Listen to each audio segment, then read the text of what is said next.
পাগলপুরের খবর বলি। একটি নামাজ, একটি রোজা, পাগলপুরে শোনা যায়। কোনটি নামাজ, কোনটি রোজা, আদায় করি কোন কায়দায়? শোনো একটি নামাজের ধারা, রুকু সেজদা তাশাহুদ ছাড়া, পাস আনফাস জিকির করা, হরদম থাকা মোরাকাবায়। বাণী শাহ সুফি ফরিদ উদ্দিন আহমেদ চিশতি। একটি নামাজ, একটি রোজা, এই কথাটি সকলের জন্য প্রযোজ্য নয়। এটি শুধুমাত্র পাগলপুরের জাত পাগলদের জন্য প্রযোজ্য।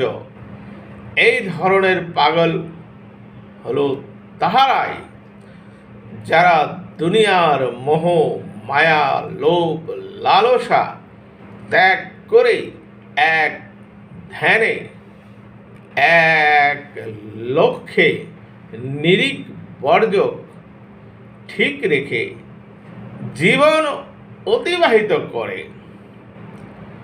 অবশ্য দুনিয়ার সাধারণ মানুষ ওই সব পাগলদেরকে দেখে অনেক সময় হাসি ঠাট্টা তামাশা করে থাকে, কিন্তু পাগলের সেদিক কোনো লক্ষ্য নাই।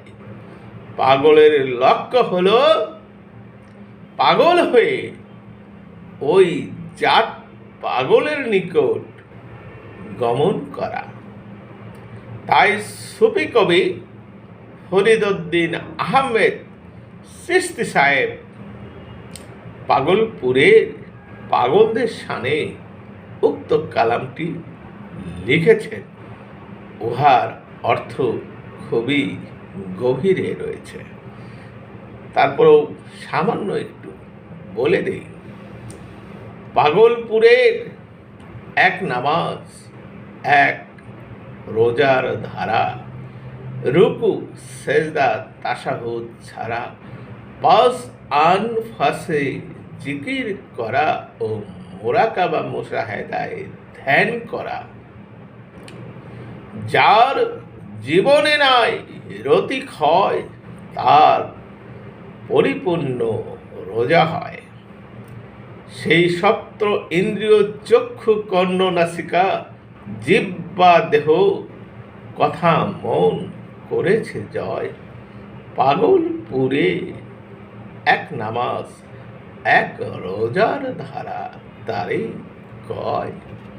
অতএব পাগলপুরে গমন না করলে আপনি এই কালামের অর্থ পরিপূর্ণ বুঝবেন না।